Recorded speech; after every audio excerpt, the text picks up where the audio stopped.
Holy shit, look at that guy on the wrong side of the highway. He's going to kill somebody. Hey! Hey! What's going on? Joker wants to race. All right, come on. Let's go. Let's go. Put your window down! He wants something. He's probably drunk. You're going the wrong way! What? You're going the wrong way! We're going. Yeah, how could he know? Thank you. Thank you. You're going in the wrong direction! You're going to kill somebody!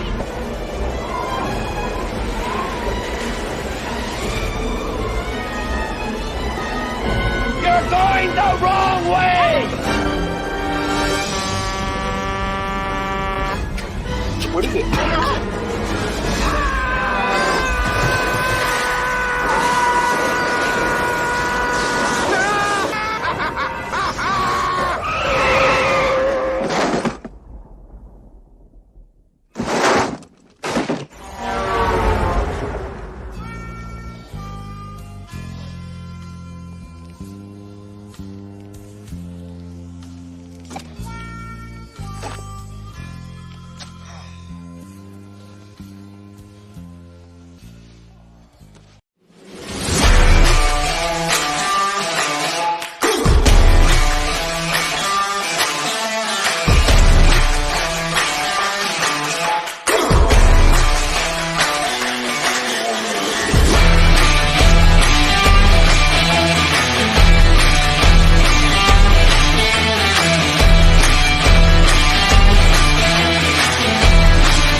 Let's go, Captain Lindfors. Try again.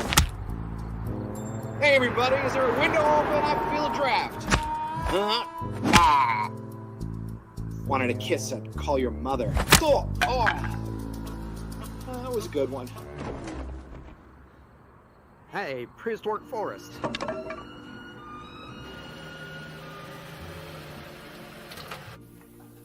I'm sorry. Yeah. I'm sorry, Andy. I shouldn't have called an apple fritter a donut. Really? What changed your mind? Well, might have been that 2x4 you hit me with out there.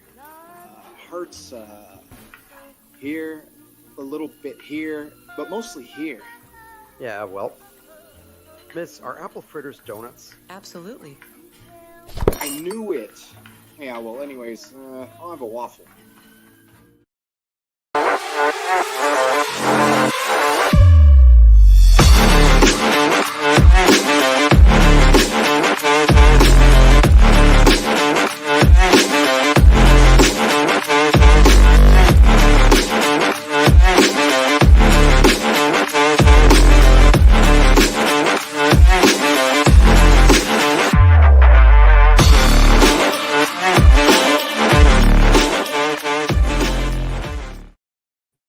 Well, hello, everybody. It is Wednesday afternoon at 3 p.m. That means it's the Dennis and Andy show here to light up your day. It is Hump Day with Dennis and Andy, and we get you through the hump of the day.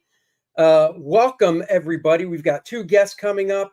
But before then, I believe Dennis needs to bow down because in fantasy football, out of the 12 of us, someone is ranked above Dennis, and it's this guy. Oh my God. So you should just bow down right now. So Just the bow down. blowhard has started again. Don't understand a word. So when I say blowhard, so guys, for the first time in the history of our fantasy football leagues, multiple leagues over 15 years, After 2 games, the entire league is 1-1. That is right. We have achieved pure parity. Andy scored a couple more points than me and is just above me by the number of points. But to him, that's a win. And, you know, Hey, it's all 1 we can through say. 1 through 12, somebody's 5, somebody's 4. And then, of course, my wife is 3. My daughter is 2. I can't remember who's number 1, but I don't care. You don't care. I'm just saying. Wow. Just bow down for the greatness. Dan Genovese in the house. Randy Howell, hello. Posted links like a madman. Leg kick. Sleeping Psychopathy. Nicholas Gear. Spaceman. Hello, one and all watching. Nicholas Gear says, Dennis, ask him how his Cowboys did Sunday. Oh, they're 1-1, just like the Packers are. B.A. Turner's in the house. And just like the Ninny Niners are also 1-1. Wow. Packers 1-1, Cowboys 1-1, Niners. The difference is 1-1. Our starting quarterback is injured. We're running like on fumes. We've already got 4 injuries, and yet the Packers have the same as the totally healthy Cowboys, who predicted that they were going to go to the Super Bowl, like Cowboys fans do every year until the first game of the season. I didn't hear any of those predictions, so I don't know what you're talking. I didn't make those predictions. I will predict the Packers won't be in it. I will say the Cowboys probably won't, and I'm willing to bet the Niners aren't going to make it to the championship game. Oh, I said it. Oh, we got a Seahawks fan in the crew. Leg kick says his Seahawks are 2-0. Yeah, Seahawks. Who's their QB? Geno Smith. Is that who's QBing with the Seahawks? Freaking Cowboys. That's right. It's just like the American Carolina team. wine mixer. Team worth the most amount of money. Nice. Just saying.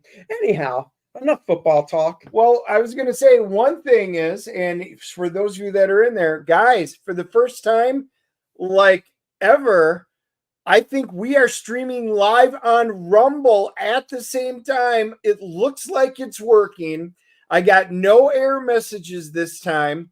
So if any of you guys that happen to hop over to Rumble or in Rumble, I worked it out where we should be able to get messages from Rumble into our chat on StreamYard. So message me and let me know you're in Rumble so I can see something come through with the Rumble so we know if that's working. But guys, this is a big step forward. Been working at it all week, and it failed last week. And last week was like the Cowboys. So this week, it feels like the Green Bay Packers making a comeback. It failed last week because I didn't set it up. I let Dennis do it. And that, my friends, is why you learn if you want something right. You do it yourself. Oh, okay. You can set up next week's. Okay.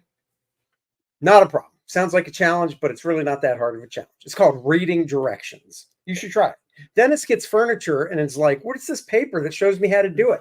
I don't need this. See, you notice how put all this stuff we together. went from a positive show instantly to flushing it down the toilet with negativity. Yes, that is Andy. What? Once again, I am the beacon of hope, the beacon of accomplishment, like the Packers. And then we have the Cowboy fan over here, how everything's negative. I don't see how I'm negative about anything. We spent too much money on.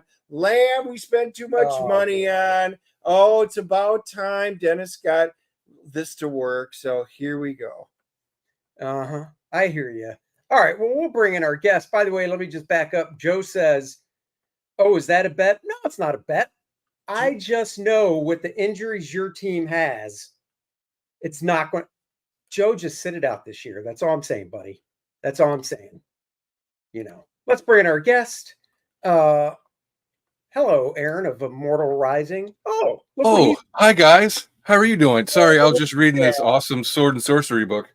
Oh, thank you.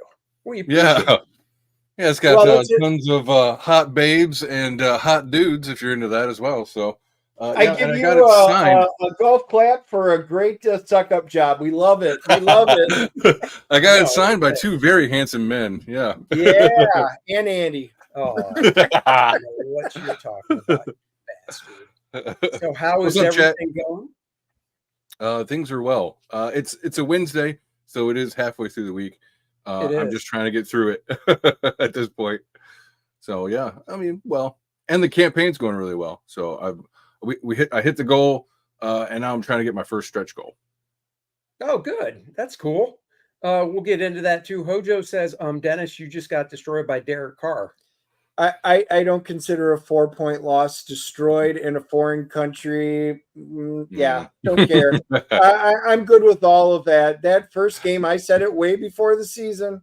It's in a foreign country. It's on a soccer field, not an actual real football, American football field.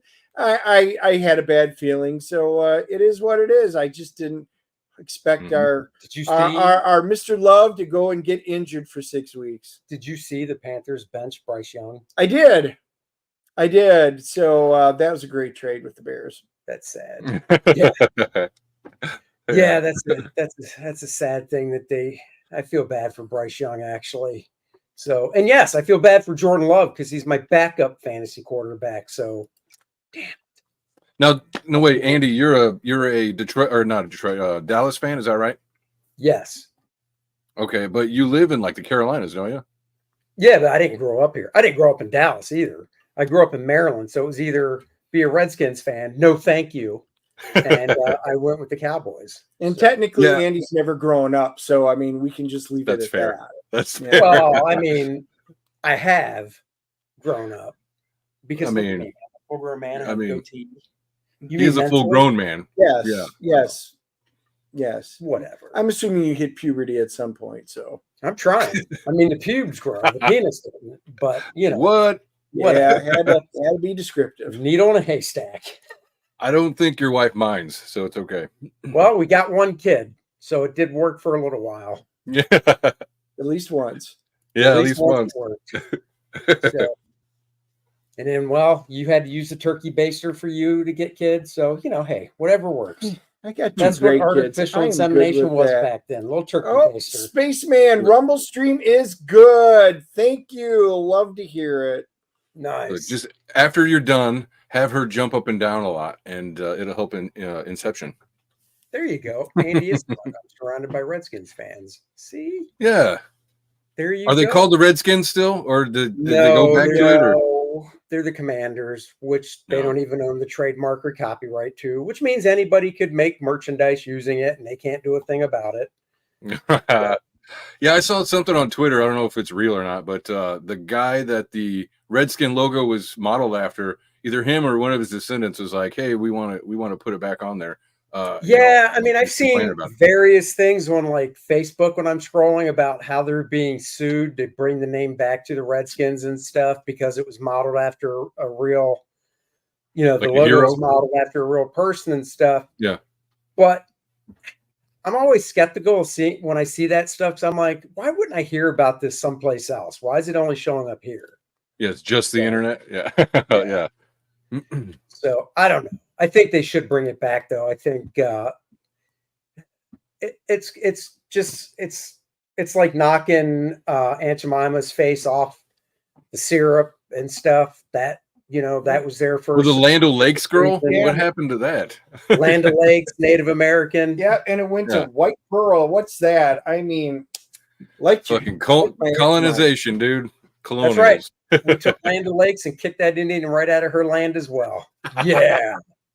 We'll take that. Kick. My friend's stepdad played for the Redskins, so that dates when he played because they were still called the Redskins. Love it. Wow. Now I want to know his name. Yeah. Joe Theismann. Just kidding. Yeah. Oof. Maybe it was John Reagan. I was thinking that was John Reagan's was. If he came back and actually said John Reagan's, I'd be like, no way. I will admit, when I was growing up in the 80s there, it was a good era for the Redskins with Theismann, before the injury, and then Riggins and, the Hogs. That was good. But yeah. Yeah, I lived in Virginia in the early 80s, mid 80s or whatever. And it was just Redskin fever during that time, especially with Theismann and all that stuff. I remember watching that game. It was a little traumatic when I was like 6. You know what I mean? But hey, he's up and walking around, isn't he? So it's all right. James Yazoo Smith. He also played for Oregon. Look at that. Love to hear it. Nice. We have a relative of royalty in the house. Always love to hear that. Look at that. There's Kevin. Mr. Ike gets censored. Oh, I love to hear that. Yeah, I saw his post. He got censored. Yeah. Oh, yeah, what? he got censored on X. So yeah, I hope you get that straightened out, Kevin. Apparently, He's sharing he's a misinformation. rabble rouser. Why aren't you on my live stream, Tucci? You're on speakerphone. What live stream? The one you're supposed to be on right now. Yeah, he's in the You title. agreed to last week. Yeah, that was a long time ago. That's like a week ago. Everybody can hear you. Well, censored myself. And I sent the link in the chat. So All right, bro. I'll be here. see ya. Now you heard it, boy. Yeah. Boy, oh boy. Whose Dropping memory the is ball. worse? I guess you have to remind him a day before and an hour before. Whose memory is worse, Joe Biden's or Billy Tucci's? I have to save that for when he's on the show so he can hear it. Kevin got censored. Why would you send him a nude pic and tell him to post it? No, he's I think he mentions it. They didn't tell me, just manipulating the platform. They accused him of, I guess, manipulating the platform, and then they attached something to the account. I had never seen anything like it. If you go check out Kevin's X, you'll see it because he posted a screenshot of what they said to it. So, Wow. That's crazy. Joe, I did not see any comment on Rumble through the stream here. So very sad. No, apparently that part is not working. So we will test that out. Well, you should go to Rumble and see what he said. Yeah. You've got multiple tabs. No comments showed up in Rumble. Oh, Uh-oh. No, and that's directly on there. So, Joe, if you actually hit enter on Rumble, it did not come through because it's not even in Rumble. Oh, he says, okay, the comments aren't working. Okay, well, there you go. All right, well, you know, what are you going to do? What are you going to do? Yep. All right.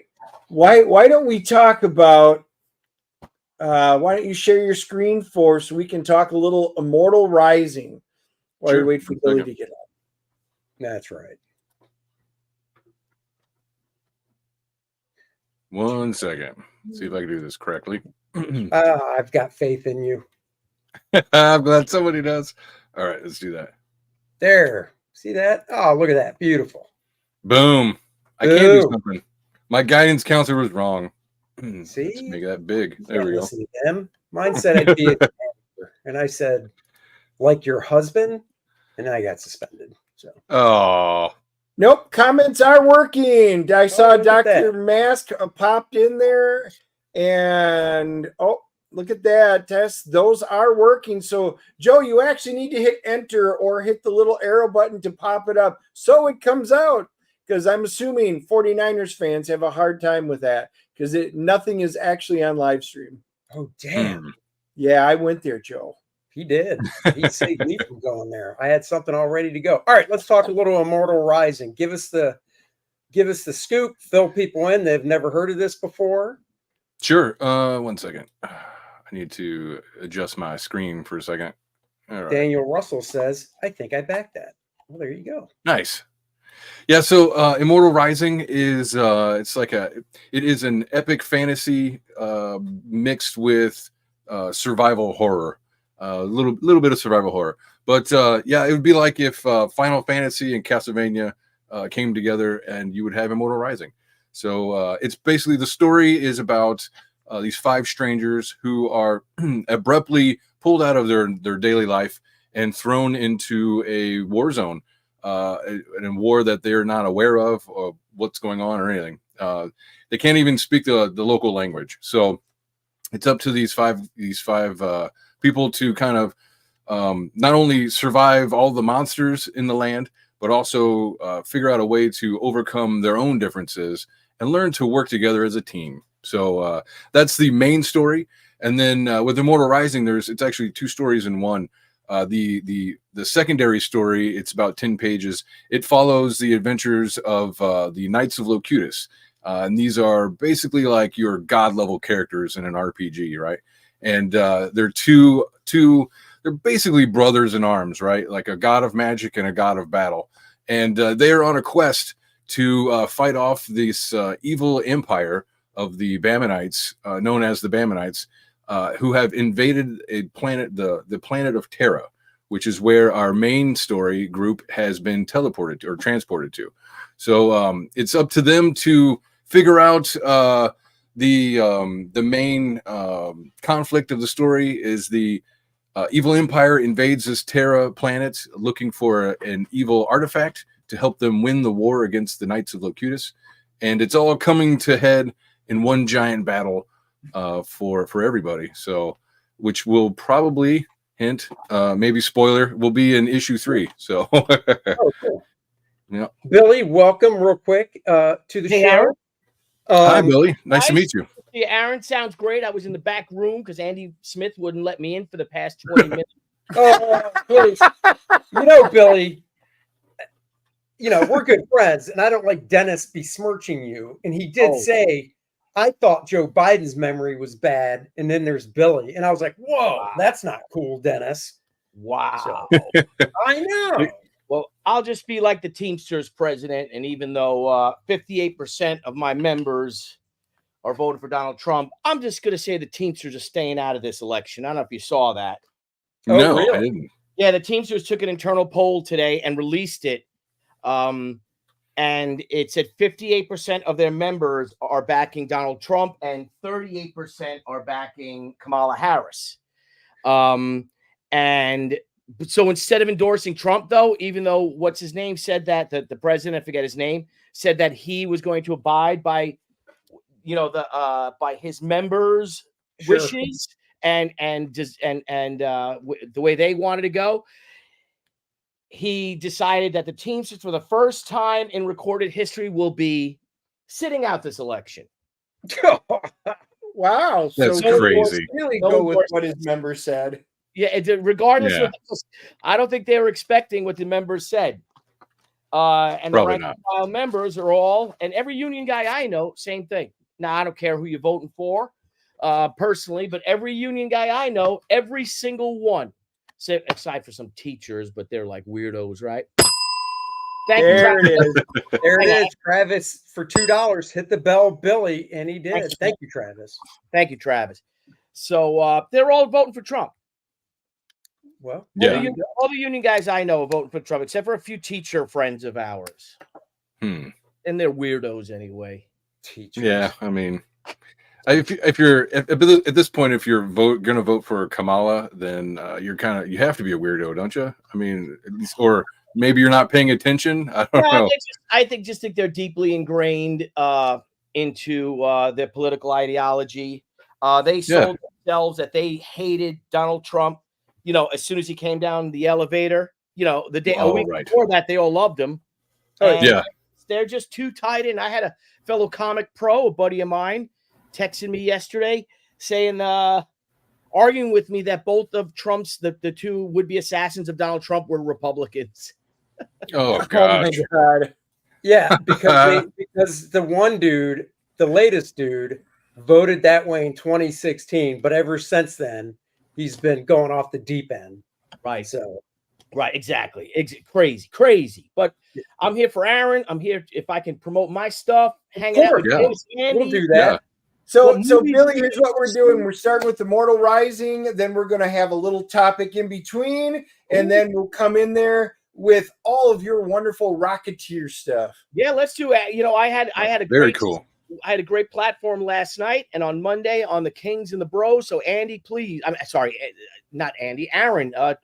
Let's I'm here for you, bro, for that, for sure. Yeah, go ahead. That's crazy. It's nice to meet you, Billy. It really is. You, so I remember when she came out in the early 90s and everything, and I think I was reading about you in Wizard magazine or something, and how you had gone from was it like fashion art into comic books and stuff like that, and I was just like, that's so cool. Like what a transition I wouldn't have expected to hear, Yeah. And then seeing all of your designs and stuff was really cool. I like it. She's great. Children's wear too and stuff. That might be a fun book of all my children's wear designs. Yeah. There you go. Crowdfund. Dude, wouldn't that be funny if you did a crowdfund for that and it was the biggest one you ever did? Oh my god! Oh my god! Go back to your roots. At that point, Billy's like, Debbie, no more she. I'm back to fabric school work. That's Fabric right. school. Hello. That's great. So yeah, but what was I saying? Geez. Forget it. I was going to tell some fabric school jokes and stuff, but okay. That's all right. I went to the Fashion Institute of Technology. I went to as an illustration major, but I saw that the fashion illustration majors, you know, for the first 2 years you're all together. Then you either go towards general illustration or fashion illustration. So I went towards fashion illustration because general illustration, they pretty much taught you to use so much photo reference, you know, like tracing, a lot of tracing photos, painting them, stuff like that. And with fashion illustration, it was always life drawing. It was all life drawing. And at the time too, though, but I'd rather be drawing smoking hot female models than fat, you know, naked dudes that look like me, like the general illustrators had to do in their life.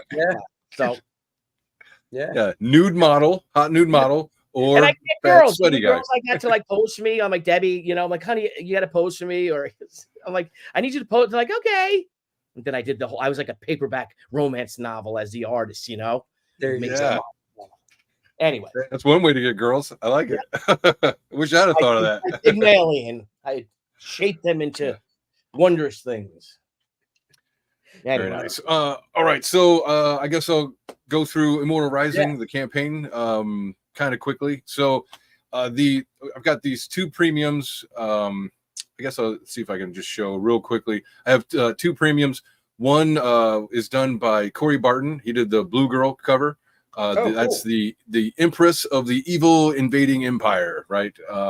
And then Jimmy Reyes did the Brute, the Brutish Ogre, for issue number 2, with colors by I think it's Andrea Gardino, who does role-playing game coloring as well. So that was pretty cool, teaming them up. And those are together. You can get both those together for $35. So, I mean, it's basically at cost. And then if you are interested in, maybe floppies as well, or you don't have the $35 plus shipping, I'm also selling floppies of issue 1 and issue 2 separately as well as together. Oops. I'm selling the 2 floppies at $10 as a perk plus shipping. So, and that will have. Those are covers by Jose Garcia, who also does all of the interior art. So he does all of my interiors. So and Jose's great. He's got that real nice anime style. Yeah, I was going to say animated, but it really is because of his influence. It's more anime. Yeah, right.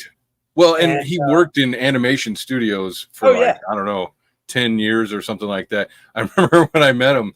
I was like, yeah, what are your qualifications, And he sent back like a paragraph of all the studios he'd worked in. I was like, okay, well, that makes sense, So, yeah, we definitely started working after that. Cool. But on top of the floppies, I also have these 2 ash cans.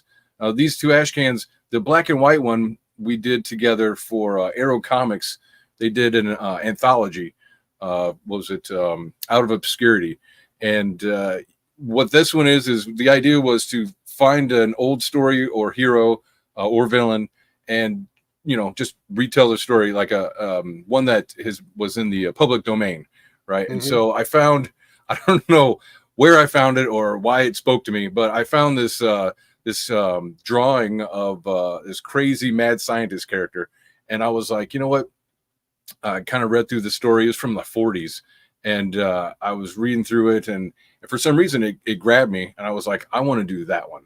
And basically what I did was I turned it into a story of these the last 2 humans pretty much on Earth in the future, a dystopian future, where the world has mostly been taken over by a bio-nanotech virus and is turning everything machine. And so unfortunately, the girl has contracted the virus, and so they go to the original spot where the scientist who created the virus was last known to be. So, which is in a skyscraper in San Francisco. So that's where the name "The Tower Time Forgot" comes from, and their whole quest is to find a cure before it's too late for her. So, and then the other ash can is it's a one shot. It's another short story that was in Anvil magazine. That one it's in the Immortal Rising universe, but it doesn't have anything to do with the main story. It's just kind of like a side one shot, and that one is about a magical warrior who confronts a evil cult and to save a girl's life. When he gets there, he finds out that the girl's soul has been stolen into the spirit world, and he goes into the spirit world after her to save her. So, and that's where he finds the big demon. So, yeah. Real quick, cool. see, Dennis, you can learn things from these stories. One, about how a man would act to save a woman. These are things you should read. Yeah, what do you mean? I save you all the time. That is literally what you just said. What? I don't think so. Mic drop. So over the years, I've been at this for a few years. Here is my team. I don't think I missed anybody, but yeah, a lot of different hands have been on this. This here is the Everything Immortal box. This is my big dog. This has everything included plus a shirt. I've got 2 different designs that you can choose from. But yeah, I've got the Corey Barton Blue Girl cover because everybody loves the Blue Girl, and which is why I ran with it this campaign. And then I also have the other design is it's from a panel in the book where it's the God of Battle just standing there in his armor and his sword and everything. It looks badass. So I was like, let's put that on a shirt. But and all of that is for $100. So nice crisp $100. So if you go to the campaign page, you can go through. I've got kind of a continuation of from the first one. I catch you up if you read the first one, especially. I catch you up kind of like where the main characters are emotionally, and having dealt with all the trauma from the first one, and where what their challenges are coming up in the second book. So right. Very cool. Yeah, I could have swore when we had you on the first time, I swore I backed it, but I always go back and double check because I keep all of my Indiegogo Kickstarter books and boxes right on top. And I'm like, it's not here. So I had to do your catch up tier where you got both of them put together. Nice. Wow. Awesome. Yeah. Thank you. Thank you for backing. Yeah. Appreciate it. Good. So, and if you want to maybe an even more smooth pitch, you can also go to the campaign page, and maybe I do a little bit better with my actual typed words instead of my speaking words. But yeah, and kind of go through some of the art. I mean, if you know Jose's work at all, it's just his coloring has really come to a new level, and I think it shows a lot in this book. So yeah. Now, like I said, his stuff. I mean, the nice thing about his stuff is you can, from his animation background, you can just visualize this as a anime cartoon. It really, I hear that really all the time.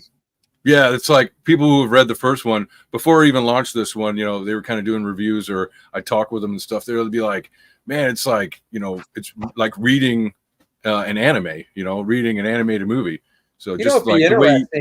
You remember the old Marvel cartoons from I think it was the 60s or 70s, where it was very limited animation. Like, yeah. You could tell it was a static figure they took, and then they just moved the arm or something. Or just the mouth. Yeah. You should see if with Jose's background, man, you should see if he could put like 2 to 3 minutes together and what that would, basically run. Dude, that would be really cool with that style. Yeah, I agree.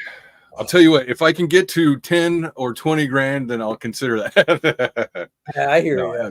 Randy's asking if there's going to be a digital tier for the overseas customers. There will be a digital tier. I didn't include it on this one because I was running a little behind, a little lazy on it too. But I'm thinking about putting that on like Global Comics or something like that. I try to build up a presence on Global Comics, and that'll most likely happen after the physical campaign closes. So once I get all my ducks in a row. So yeah, I mean, look at this though. Here we've got a little bit of an intro of a bad guy, which is nice. Yeah. Because in the first one, the guys, it's kind of like the villain is the environment that they're going through. It's not necessarily another person. And in the second book, we actually get introduced to potentially a villain, at least going forward into the third book. So here's some more awesome ogre campaign, man. It's a great looking campaign. Thank you very much. I was actually going to launch this back in the beginning of spring, but as I got closer to it, I was kind of like, it was a lot of anxiety and tension. And I'm like, I've done this before. Why am I so much anxiety? And it was just like, you know what? I need to learn how to make my own graphics, so that I can make my own campaign page without having to rely on anybody else. So I asked my buddy Chris Fisk, who does Infinitel Chronicles, to teach me Photoshop. And so I spent a few months, in my spare time learning Photoshop and creating the campaign. So hopefully the third one will come along a lot faster. So Daniel says, and I think he just might have missed it. He says, is this on Global Comics? Not right now, you said, but not you're yet. Looking at down the road, it will be. Yes. Yeah. Once the physical campaign is closed, I will, I'll be selling it on Global Comics. Okay. Is the idea. Cool. So cool. Cool. There's the cover you guys used for the ad. Yep. Nice. I love that. It is. So this is actually the cover to the second Knights of Locutus story. So here you've got that battle, god of battle, and the god of magic right here. And this one's a little bit of explaining a little bit more of the, because the story is kind of like a Clash of the Titans, where you follow the story of the gods and the low level guys, right? Like the Perseus in a way. So you get the kind of juxtaposition between the two, which is, I've heard a lot of people really enjoy that, which makes me happy. But look at this. How many pages is this new one? I don't know if you said. Is it 24? So the main story is 34 pages, and then the Knights of Locutus side story is 10. So story pages is about 44, but altogether with extra art, there's like a map and stuff like that. It's roughly 50 or something like that. So nice. Look at that one. Oh, that's cool. It looks awesome. Yeah, dude. And then so I kind of went ahead and I sent Jose the script for the third one.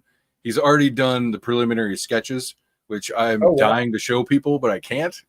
So here we go. So then is the second one complete on his end? Yes, it's all finished. It's been in my hands for a while. I went back and I tried to redo some dialogue, move some balloons around, and things like that with my new Photoshop skills. And when do you expect to deliver? So the campaign goes, I think, for one more month, roughly, maybe 28 days, something like that. And then, I'm allowing myself maybe a month to deal with any printing issues. And then I'm hoping to deliver in December before, I want it there by Christmas so that customers can be like, ooh, a nice Christmas present. So cool. On the campaign, on top of all that stuff, as an add-on, this is for the collectors and for anybody who has, more funds who want to give more to the campaign. This is very limited first Immortal Rising edition. This one was actually, I did with an amateur artist, my first time out, was originally the story was going to be for me and my close friends and family and stuff like that. But during the process, that's when I met Jose, and he did the first Knights of Locutus story. And, long story short, I was like, hey, Jose, will you do me a favor? Will you redo issue 1 for me so we have continuity of art? And I could sell it to a wider audience. Cool. But I do have this original. I call it the original Immortal add-on. This cover was actually done by the same mural artist who did my backdrop, Dave Barnum. Yeah, he's a good friend of mine. That is a real painted backdrop behind him, not a green screen. Yeah, we thought it was a green screen. Really? Yeah, my buddy, he does mural paintings. He does mural paintings for like cities, museums, firehouses, that kind of stuff. That's and he wanted a cool project to do, and I was kind of I wanted to redo my show, and so my YouTube channel, you know, I interview and stuff like that, and review and whatnot. But I wanted to give it a story, right? So the story is that, you know, all these guys out here bitching about, oh, you know, Disney is killing everything you love, and I'm like, I'm kind of tired that those guys are the main voice in this in the space, right, in the cultural space. And so I was like, I created this character called Black Chad, right? And Black Chad is a demon of despair, where he's happy that all these guys are making everybody feel like shit, and you know, stay angry indeed, right? And so he overhears, I have the whole intro video. He overhears me, you know, talking positive and saying, guys, we need to, you know, basically fight back and stay positive and shit. And so he captures me and he casts me into this dungeon to make sure that nobody else can hear me. And so to get back at him, I promised to continue to review indie artists and creators, and even the bad ones, just to get back at him. He's like, even the bad ones? Yeah, it's funny. Nice. Anyway. Yeah, so here's on the campaign page, I've got like a side-by-side. Hello, yeah. Jose and the original artist, who unfortunately I've lost contact with, but I don't know. He was having hard times. He lives in I think like the Philippines or Indonesia. I think it's Indonesia. Oh, okay. And the government kept shutting off the internet when we were working together, and because of political unrest or whatever. Sure. And so it took a while to get it all finished, but yeah. So yeah, that's for anybody who wants to complete the full, wants to get everything, all of the extra stuff, and has the extra money, because I printed out 100 of these. I think I've got maybe 80 left. I've even sold 1 or 2 on this campaign, so people are buying them. And if you would like, actually, I want to show you guys something. Sure. This is it's on topic. Here we go. Oh, look at that. You got a little CGC there, or CBCS. I like it. That's who we use too. 9.6. Yeah. So some friends at work knew that I was doing the first one, and they came together and they paid for this to happen. They got like, I don't know, probably 6 of them CGC'd and gifted me that one. I didn't know they were doing it. It was so nice of them. So that's yeah, very nice. Yeah, I keep that one close by. But anyways, and then here's the ash cans. Kind of go into the story of the ash cans, and you can see a little bit of the art. I mean, like you see this. I don't know how well you can see it down here, but it's just amazing. And then Jose's black and white work is on full display in the Tower Time Forgot. It's so cool, dude. Man, I want to just do black and white stuff with them just after seeing this. So anyways, I guess that is my pitch. So if you are interested in a extremely unique fantasy story, if you've ever played D&D and you miss those days, maybe you can't play anymore, or you just want to see how another table's world developed, buy Immortal Rising. If you've ever enjoyed Dragonlance novels or Forgotten Realms, buy Immortal Rising. It's exactly the same vein. Same thing with Final Fantasy games. You like those? We've got a little bit of flavor of that in there too. So, well, that's a good tie-in. You should refresh your screen, Aaron. Sure. And then that'll tie in with the next topic. Look at that. Very nice. Backers. So love it. Awesome. Thanks, guys. Thank you. Whoever backed. Thank you so much. I appreciate it. At 3,500, I'll be adding a chibi sticker of the blue girl, the Empress. So almost there. Oh, cool. Very cool. All right. Let's do this. So, guys, go check that out. The link is in the description below. Before we bring up this news thing, Billy, do you think your quarterback for Miami should retire? Well, he already did retire, but he just came back into the NFL. He was an analyst. He spent just 2 short weeks as a color commentator, but now Tom Brady is wearing number 12 for the Miami Dolphins. Wait, are you serious? You didn't see that? No. Yeah, man. He just hired him. No. Fake news. Fake news. Pull it up, you liar. Misinformation. I'll pull it up right now. Weirdos, you want to see? Yeah. All right. I'll show you. Think I'm freaking. Oh, I mean, sleeping. I heard a rumor of that. Understand me, man. Sleeping psychopathy was asking how to get the ash cans. Those are in the everything box. Yeah. Hold on. Let me find it. Hang on. No, it's okay. I'm just gonna pop it down, remove. And Nate 313, yes, it does. It is comic format. It was just I wanted it to feel like a fantasy novel. So Sleeping. Yeah. Wow, if you have to search that hard, it's not I'm trying real. to find a good. I'm trying to. Here it is. Okay. Trying to find a good fake article. Here, I'll type it in. Wait, is this the Babylon shit? Yeah, Billy, the Babylon Bee just jokes. You know that, right? Here you go. It's parody. There you go. I'll share. Can I share my screen? Yeah. Of course. All right. Here you go. Oh, James Woods, biblical. Nice. Oh, of course it's James Woods. Great. He is great. You see Number one, just tell number two who is boss. Yeah, That's yeah. right. And there goes your pagers. And That is supposed to be a pager. Oh, It's supposed to be the pager. It like I think it's I don't know if it's a photo from it. wow, pagers, boy. Yeah, too no, soon. did you actually see the video of that? Oh my god, it's awesome. Well, you saw it today. It wasn't pagers. Today it was walkie-talkies. Yeah, Oh, it was? Yeah, round two.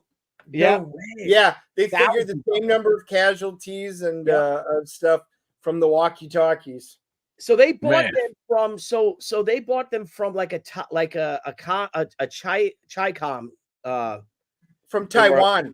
yeah, was it Taiwan? Okay, so Yep. they bought from a company in Taiwan that got them via Israel. And there's all funny things like the Babylon Bee says, you know, it should have been a warning sign when they bought it from Levi Schmulman's discount store outlet, you know. Levi Goldberg. Yeah, Levi Goldberg's discount. So, booster. Billy, Dennis D's asking, are those deer mounts your trophies? Yeah, there's some friends I have. There's some of my smaller deer. My bigger deer are downstairs in the family room. But yeah, Wow, look at that. Oh, hold on. You know, you can do that. Oh, well done. that's part of. And I got my Battle of Britain wing over here. If you go, Oh, my ducks, we swing there. Oh, I love that. Got a bunch That's of cool. Messerschmitts.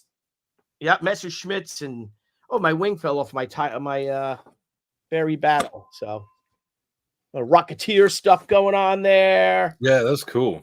You know, it's fun. Andy, you got a great studio. Fun. I try. All this stuff. And the funny thing is like, right, when you guys have it, like, so say we have people over, they'll come over and all the guys hang out up here, right? Yeah. All, you know, and they're like, man, I wish I could do this. I'm like, dude, you can. What's stopping you? Yeah. You can buy Yeah, toys what's and stopping stuff like that and have collectibles and action figures and, you know, things like that. That's right. And he has to be able to shoot. You got to be able to shoot. Yeah, for sure. For So sure. when do you go to Baltimore? Do you drive tomorrow or Friday morning? Yeah, tomorrow morning we want to leave so we can set up Thursday night. I got, you know, Isaac's coming. Oh yeah. So Isaac's going to come and help me, and I don't need a lot of help, but John said I don't know what the hell John's bringing. He's got like 4 cartloads of stuff, so I told him to call me. Dang.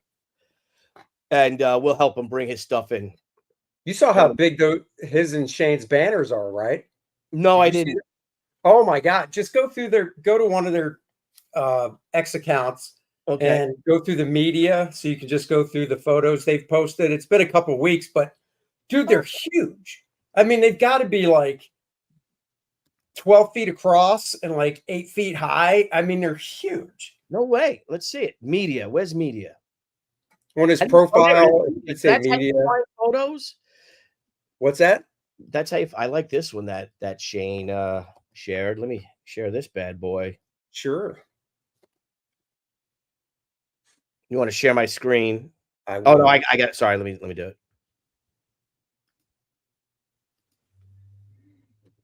There it comes.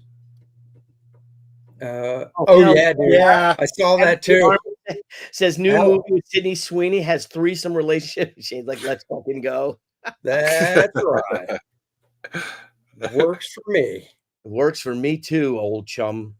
So, Billy, they're asking, have you ever been to the EAA? I don't know what that is. The largest air show. I think it's in the entire world. Nope. I know it's in the country, Oshkosh, Wisconsin. It's it's Oshkosh. Oshkosh is the Experimental Aircraft Association. Never been.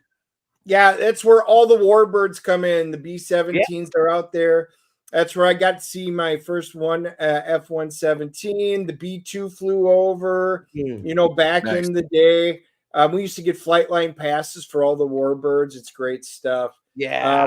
If you're into that stuff, it is the place to go. Oh, yeah. If you look here, I got my Spit. I'm a huge warbird fanatic. Yeah, me too. I got my Spitfire up there. Look at the mess on my work. That's cool. And now I got to wear glasses. Alcohol. Oh, good. It's rubbing alcohol. It's not like P. Diddy lotion. It used to be vodka, but thanks, Biden. Now I got to drink this. Yeah, that's right. You graduated.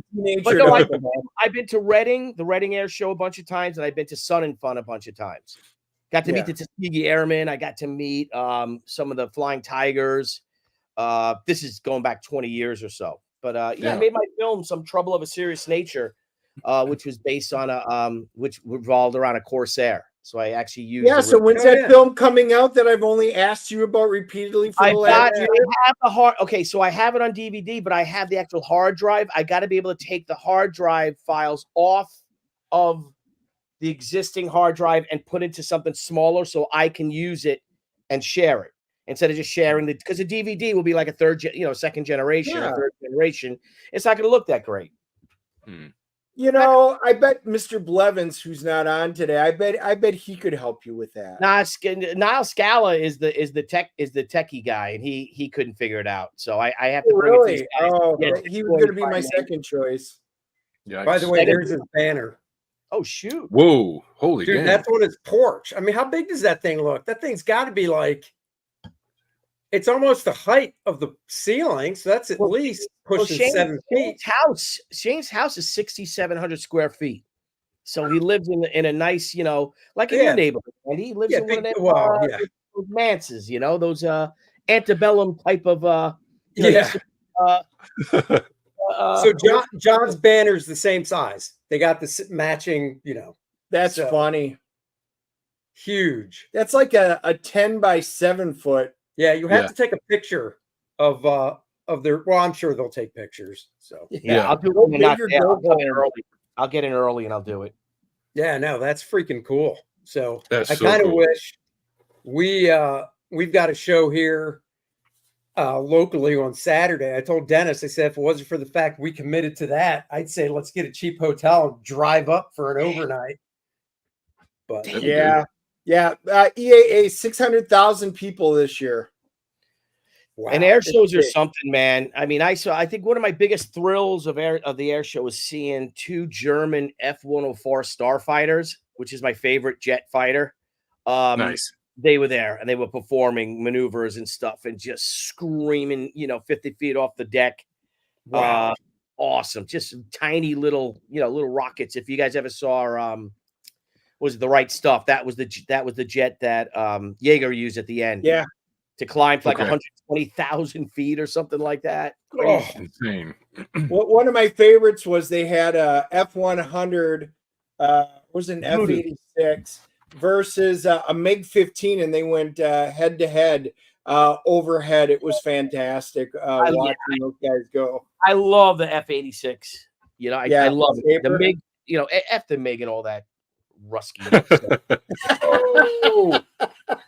Sorry. Wow. Fan of the Soviets or the Chi-Coms. But speaking of Soviets, the star, my Rocketeer book actually revolves around a Soviet sniper, Lyudmila Pavlichenko. You mean this one? That one? Yeah. Yeah, so give us the rundown. How did this just come about in the first place as the project? I assume I know it was put out as like an anthology originally through IDW. Yes, well, as you know, I am a huge communist sympathizer, right? So, you know, I know. the Politburo came to me, and no, it was they were putting together.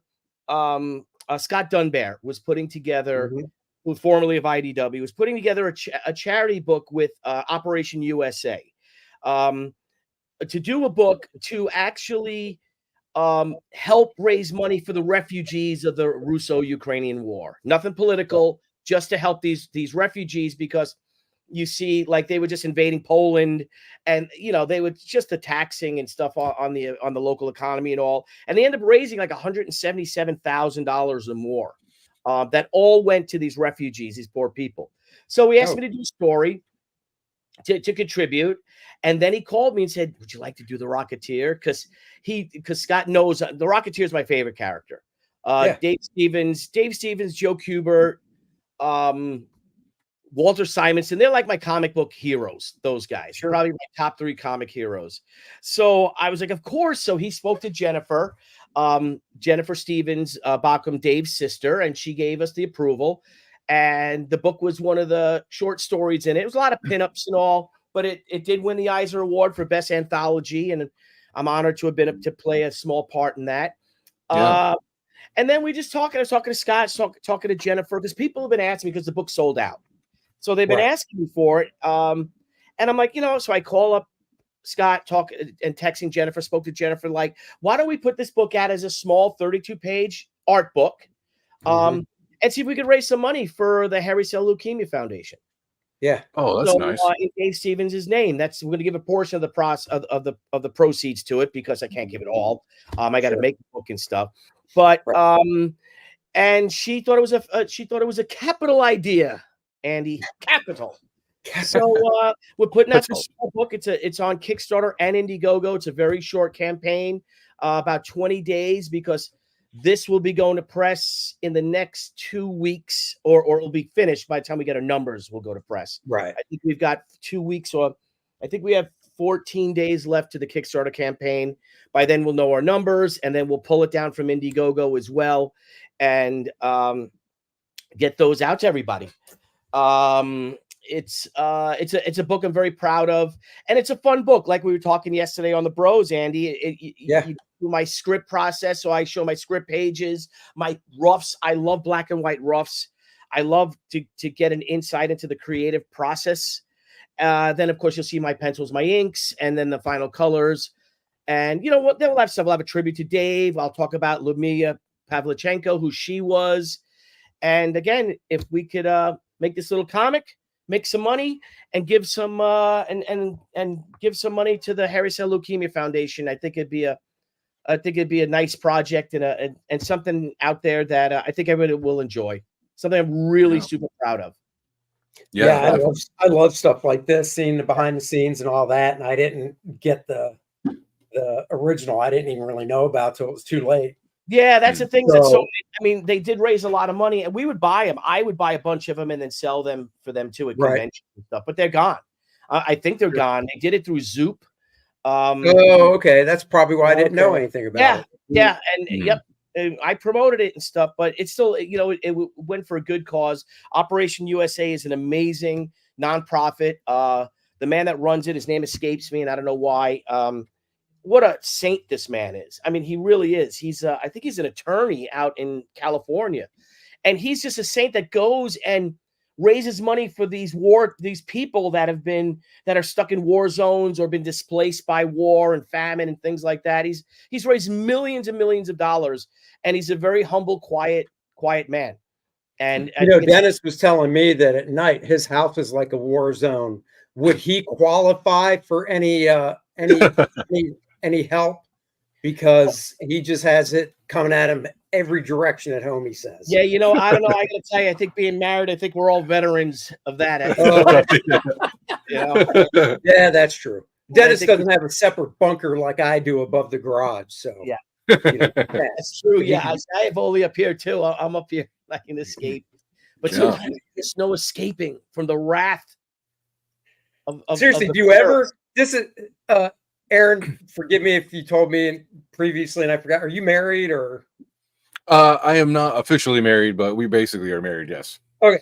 So you're at home, you're just by yourself, whatever, and then you like hear the door open. You're like, oh, she's home, and then it slams, and you're just like, I should probably stay upstairs. Yep. I don't think I should go down there right now. Yeah, taking fire. Watch out. Work out well, even though I did nothing wrong.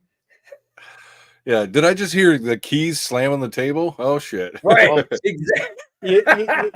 You know, there are times where if I'm up in the man cave, the studio, when all this stuff hits, and I hear her come home in a bad mood, I'll just turn the light off and go step into the closet. Then when she comes up, she whips open the door. Oh, he's not up here. And then as soon as she goes down, she won't come back up. And I can turn the light on and keep working. That's excellent. That's excellent. You just, well, you know, there's that whole thing. I remember way back learning, you know, you learn as a young man, men are fixers. And when their wife or girlfriend comes home and is bitching about something, the first thing we want to do is help. But what you really should do is just shut your mouth and let them talk. Dude, I do that to my wife when she's mad at me, or like some, you know how they get sometimes. If she's mad at you Friday, come Saturday, she's still pissed off at you, you know? Dude, I unscrew light bulbs. I unplug things. And it's like, oh, what's wrong? The light's not working. I unscrew all the light bulbs in the kitchen light, like over on a little chandelier, like 6 of them. She never you come in like a hero. I love it. Man, I'm taking that. Man. I'm taking that one. Brilliant. Unplug the TV, or if you got the little, you know, the strip, the power strip, click the little power strip off. Trust me. You should tell Matthew that. So in college, if his roommate's ever in a bad mood, you know, for some reason, he should just undo all that stuff and be like, dude, chill. Let me just look. I'll see if I can fix it. I got you. Fix it. His roommate be all chilled out. Thanks, bro. You got it, bro. You got it, bro. See, his roommate's 170 pounder wrestler. My son Matthew's 125. So I don't know if he wants to piss that kid off. Oh, wow. Yeah. So I guess because they're both from New York, but he's a great kid. Great kid. So 125. What do you think in 4 years? You think he'll come out at least 150?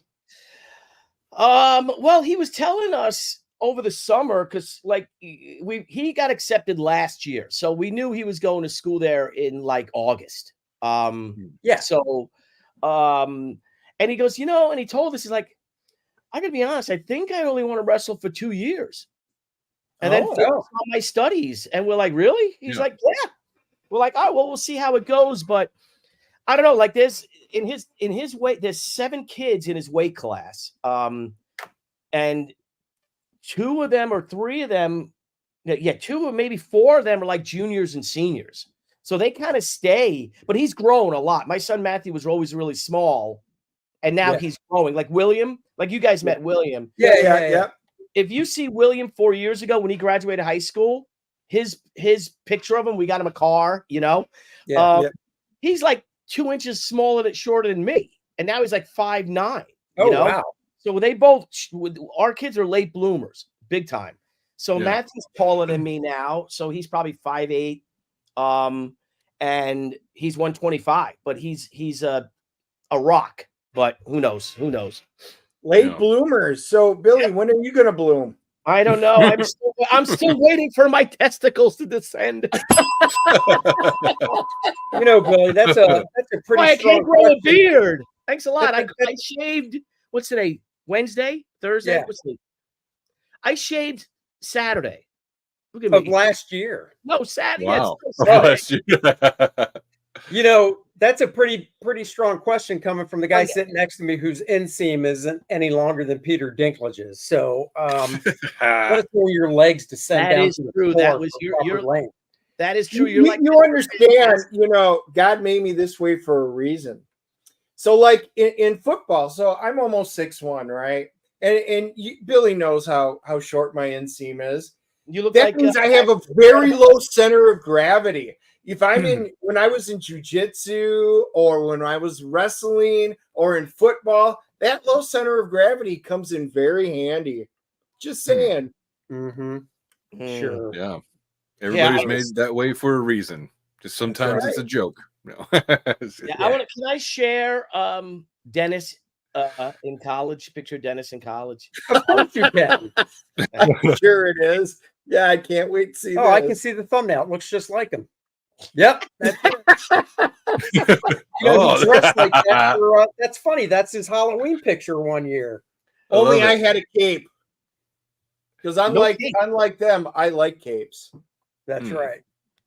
Hey, let's go through these tiers real quick. Let's go through. We've got the how do you pronounce your name? Pavlichenko, which is Pavlichenko bundle. So what's in that bundle? Okay, so the Pavlichenko bundle, again, these books are going to be super limited, only to this campaign. I can't sell them to comic shops. I can't do any. I mean, if I have a few at cons, but sure. So you'll be able to get the Pavlichenko art edition. You get the Pavlichenko variant, which is if you can scroll, you'll see the silver nitrate variant. Oh yeah. And of course, you get the metal edition, and it's extremely limited. I don't even know how many medals we're doing. If it's like 15 or so, let's see how we're doing with selling wise of these. How many did we sell? Does it say?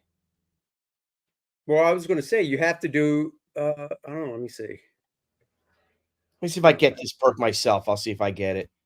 They're doing really well, Debbie said. Very nice. Okay, well there you go. Yeah. Anyway, so you get that, and you get them at a discount.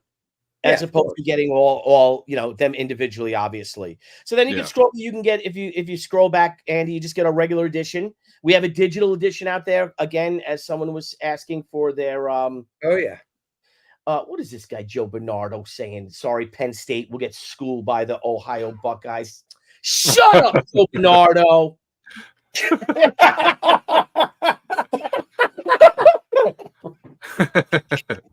Well, I feel like we're at Heroes all over again. I love it. Not in wrestling, that's for sure. I love but anyway, but I digress. So we have digital tiers. Of course, it's only $10 for digital. Then a regular edition, it's only $24. We've got the Pavlichenko variant, the silver nitrate variant, and then Andy Smith. We've thrown some she stuff out there. Why not? No. There we go.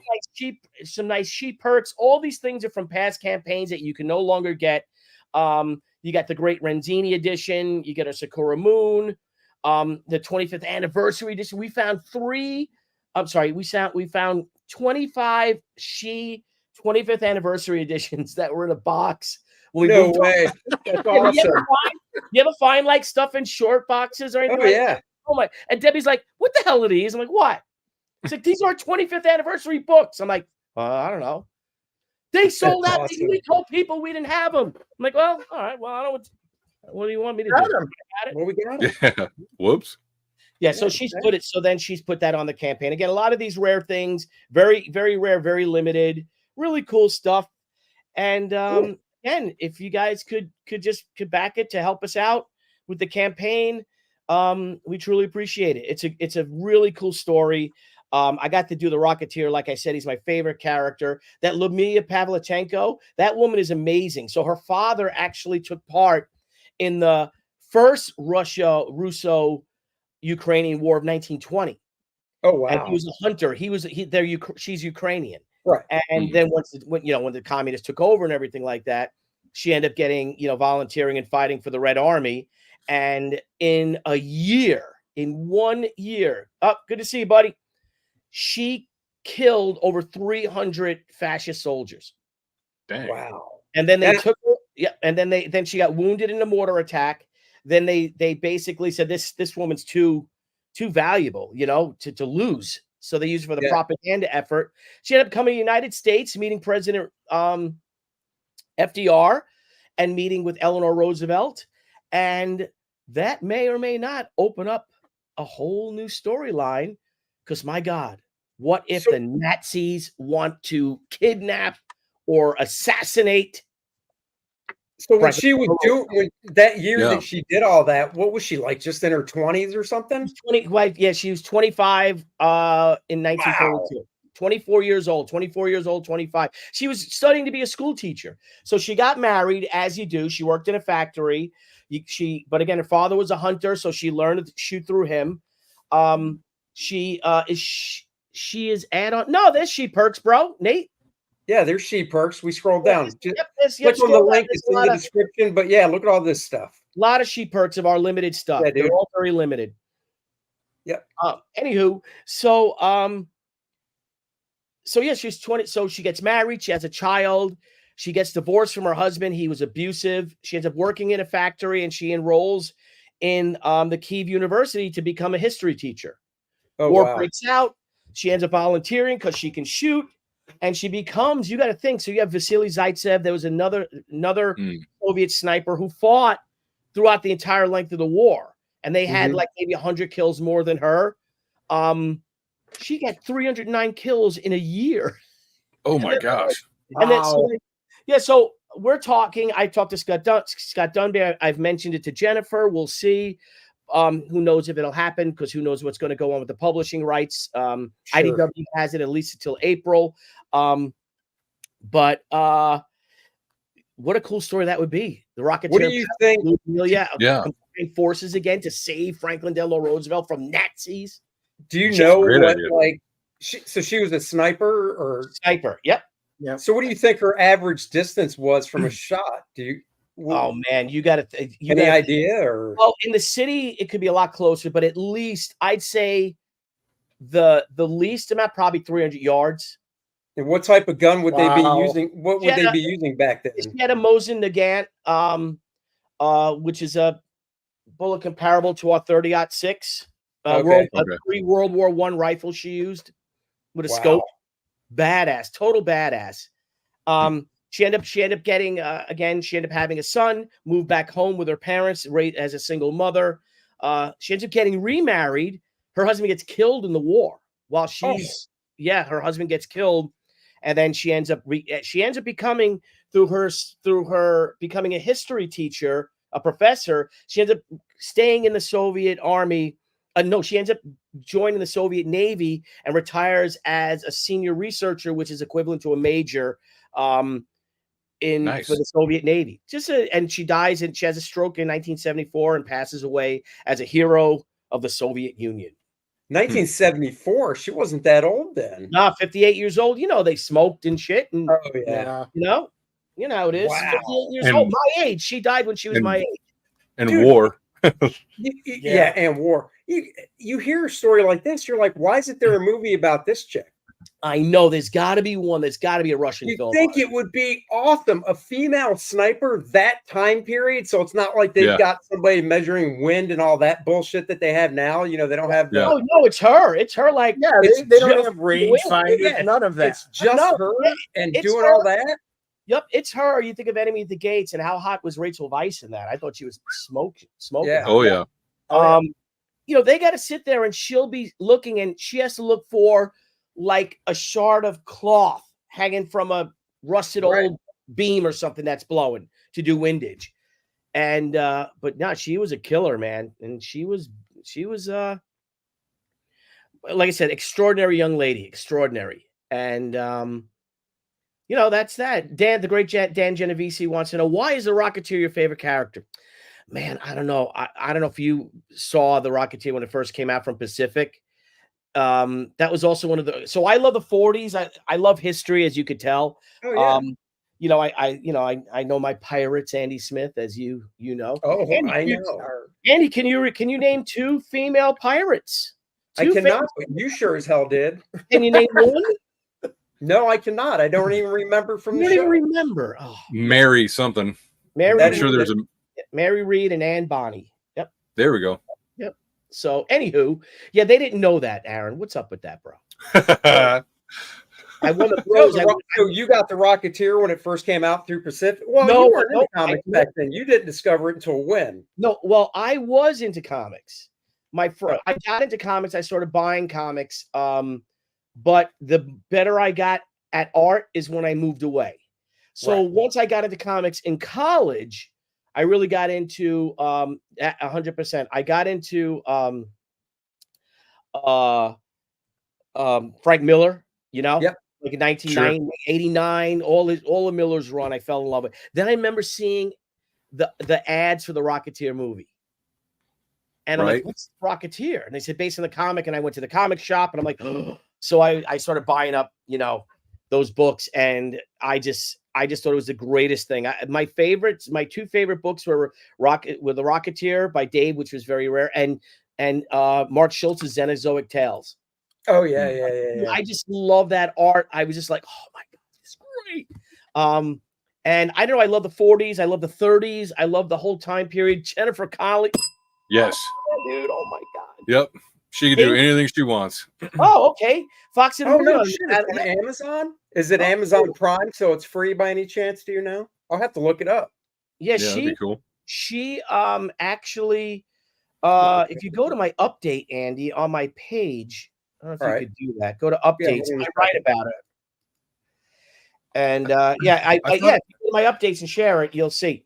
So I thought I heard they were going to do a new like a relaunch of the Rocketeer. I don't know if that's still a go or if it was just like a rumor or not. But that'd be kind of nice. Except I expect they would probably make the Rocketeer a black female lesbian. Yes, a little black girl, a little black kid, I think.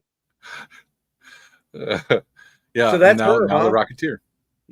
Yeah, that's Lamila. So I did a thing on her today. That's how I know all this stuff about her, but I knew about her anyway. In the Battle of Sevastopol, so she actually fought in 2 battles. Well, she was in constant combat the whole time, but she made her mark, if you will. Thank you. In the Siege of Odessa and in the Siege of Sevastopol. And by the end of Sevastopol, she had 257 kills. Dang. Just an animal, just a beast. And she got a little postage stamp. I'd like to see an Aaron postage stamp, a Immortal Rising postage stamp. I'd love to see that. Wow. Yeah, she was. There we go. She was a handsome woman, I guess. She's no Jennifer Connelly, but who is?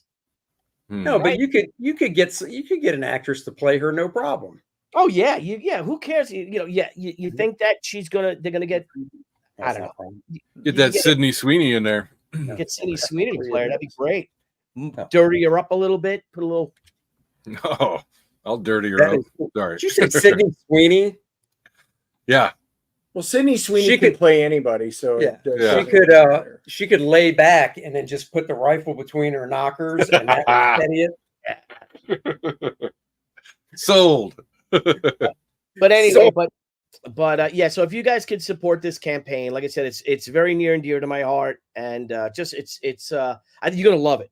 You're gonna love it. The book looks great, and it's going to be a quick campaign. Like I said, we'll start fulfilling this in November. It's gonna go not next week because I got too much other stuff to do. Or maybe next week. Maybe you can go to the printer by the end of next week. If not, definitely the week after that. Very cool. Yeah, I mean, I backed it. I know Dennis did. I love stuff like this. So guys, go check it out. It is posted. The link is posted in the description below, of course. I still have I've got a couple of the Rocketeer Pacific comics. I think the first thing I bought was that graphic novel that came out, and then I backtracked from there. It was like that on the cover or something, and he's Yep. I love that. I mean, him and Mark Schultz are like, there's the few guys that are illustrators that draw comics. Yes, and they're fantastic storytellers too. Well, they are. That's the thing. They're great storytellers, but every panel's just. It's like Travis Charest. Every panel's just gorgeous. You know? And I've been, I was lucky enough to call Dave my friend. And we even came. I pitched him a Captain America Rocketeer story, and he loved it. And we went to Marvel with it. And Marvel basically wanted to talk to Dave, and Dave was sick at this time. And he didn't want to talk to them because Marvel still had not recognized that that Dave Stevens owned the Rocketeer. Shooter went after him because they had villains. I think they're in one issue called The Three Rocketeers. No way. Oh, really? And they threatened to sue him. And Dave ended up spending like 20 grand of his own money to defending himself against Marvel. Once Disney got involved, Marvel went away, obviously. But they still never officially recognized that Dave Stevens is the sole owner of the Rocketeer. Didn't you say that there was talk too of a Rocketeer Superman or no? Yes, well, that was Dave's story. Dave had a great story. It's all revolves around October 30th, 1938, when Orson Welles did the H.G. Wells War of the Worlds broadcast. Right. And how they both, Calypso Cord and the Man of Steel, end up converging on whatever part of New Jersey it was. I forget where. It's not Lakehurst, but something like that. And why did Grover's Mill. work out? Who knows? Grover's Mill, I think. Grover's Mill. Yeah, you're dealing with morons at Marvel and DC. Okay. That's too bad. I remember you talking about the Captain America one. That would have been great. Yep. And then that sounds fun. Dave then by this time, Dave wasn't he was not feeling up to it. And he goes, well, Billy, I said, I will draw it in your style. And he goes, yeah, but I got to draw the faces. I'm like, yeah, you draw the faces. Of course. But sadly, it never came to pass. It also could be used. It also could have been a great Batman story. Sure. And I don't want to give it away because there's still hope for this story to be used somehow. I might maybe even able to do it with Miss Fury and him. Oh yeah, that'd be cool. So it's pretty cool. And Dan Geneviese's asking, aren't they doing a new Rocketeer movie about a former Tuskegee airman? I heard something about that. I don't know, but I think she's there we granddaughter. I think she's like the great granddaughter of a Tuskegee airman. Oh, well, that's cool. Yeah. Well, guys, before we head at what's he say? You should do an art book about Captain and the Rocket Captain and the Rocketeer. Yeah, I can't do that. I obviously I can't do it because I don't own that stuff. But maybe I could do a bio comic on the Captain and Tennille. Oh yeah, there you go. I'll even give you the piano. Love will keep us together. Yeah, we are. So guys, sing it. Just one thing, I just wanted to say we might be in the wrong business. I know I'm not a huge gamer anymore, but despite being nothing more than digital status symbols, Blizzard reveals players bought $150 million worth of Diablo 4 cosmetics.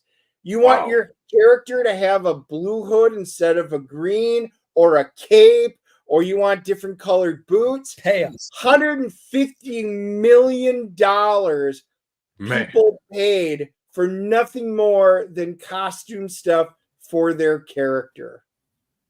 So the makeup is not so what the cosmetics are just to change the looks of their particular characters. Correct. Yeah, the skin. It has no impact of the game whatsoever. Doesn't give you bonuses to hit, to look. Your armor could have a different tint to it or a different symbol on it. Doesn't matter. But people spent $150 million of real money just to make their characters look different. Dude, we are so in the wrong business. Right? I don't play, I'm so cheap. If I'm scrolling through Facebook and there's like an ad for an app, and I'm like, oh, that's pretty cool.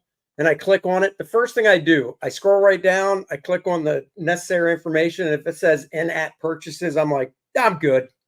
Yeah. Diablo tier is really favorite character. Yeah, he is awesome character. I agree, but doesn't matter. I mean, just for the looks, I'm just saying $150 million on one game just for cosmetics. Yeah, that's not paying add-ins, or that's not saying that they're buying a sword that does more damage or an axe you can throw or anything. That is just purely cosmetic. But look at it like this. This is a worldwide game. What if there's like 200 million people that play it? It's really not that much then. I hear what you're saying. I mean, I get both sides of it. I'm just saying, if it was like only 1,000 people playing it, then you're like, these guys are idiots.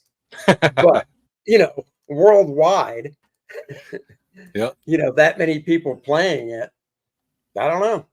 Wow. I wouldn't, like I said, I think I have one game on my phone, and it's a knockoff version of Galaga, with the little ship going back and forth, just shooting stuff out. That's it. So I've never gotten into that stuff. The game peaked at 200,000 characters at one players at one time. Oh, looks like they average about 100,000, and as the game gets older, now it's probably about 50,000 people. But still, I'm saying still impressive. Oh yeah. Yeah. That's where it's at. Where is that She video game? Yeah, there it's I know. The thing with She is that, you know, this is the time to do it. You know, if Asian female character. She's got weapons. Weapons. I'm telling you, people would pay money just to have her change out a weapon or to give her the bandana or something different. And then you get it in the retro style. Fragaboom and I, we both have the tank sticks. We can hook them up to the big TV and we could play She on our big ass TVs. I'm telling you, you're missing a boat here. I'm not. Lingerie.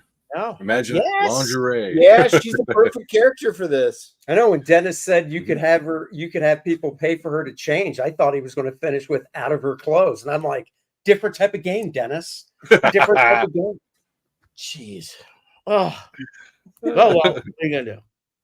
I know. Well, I know what we're doing. We're gonna show a little Kor-Drath, The Awakening, before we buzz on out of here for the day, so guys can go over to Aaron's Graybeard's auction coming up in about a half hour. Heck yes. Kor-Drath, The Awakening, guys. Dennis and I are back. I just finished off page 32, started page 33 today. 64-page graphic novel. Kor-Drath and Adriana are back battling the evils of Vordoom the Undying, the Necronite, Lilneth. They need to save the Shattered Reach. Finish page 32. That's how it's going. My colorist is up to page 24, 25, something like that. So we're chugging along nicely. And on the D&D game module side, I sent out 3 copies to players, and I know one of them's in the chat today.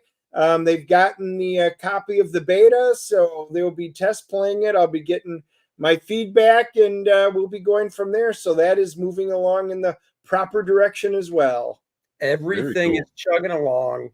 Head on over to the campaign page. We've got multiple covers to choose from. My main cover by myself and Dan Lawless. Damn it, I hate it when it buzzes right back to the top. Hey Dennis, when you get that, when you're ready to actually get that out there and market it, let me know. DM me on Twitter or something, because I also kind of hang around some tabletop guys, so maybe I could hook you up, get you on some shows.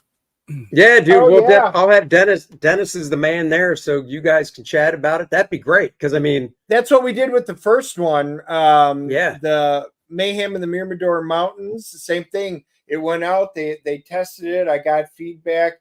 I changed a few things, went through the process, and then I got feedback, and a lot of great feedback. And I did pop a video on the DNA channel on my channel, because after this campaign's done, I will be moving over to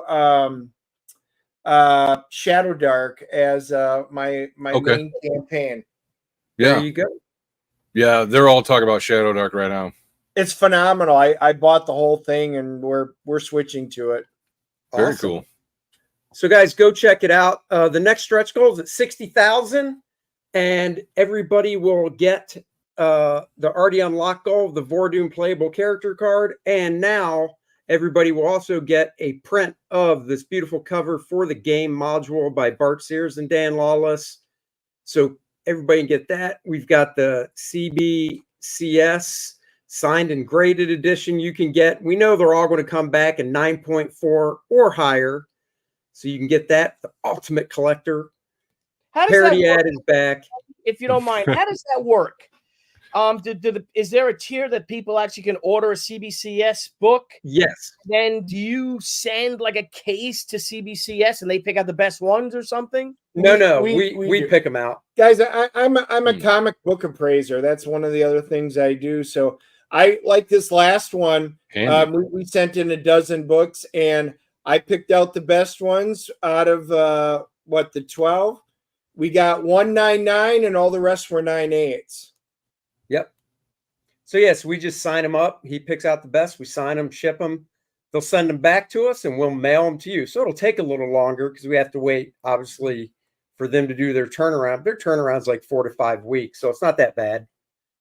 No. I remember we had thought about doing that when we first did our first campaign, 3 years ago, 4 years ago now, I guess. And They said it was going to take like 7 months. CGC, yeah, that gets would a have little been more, the case. Yeah. Yeah, mine check was like into it. 3 months. It took them a while. Yeah, and that's even if you fast tracked it. CGC is kind of a hit and miss with it. We've got a nice relationship. I like CBCS. I like both of them. But CBCS, we've got a nice personal relationship.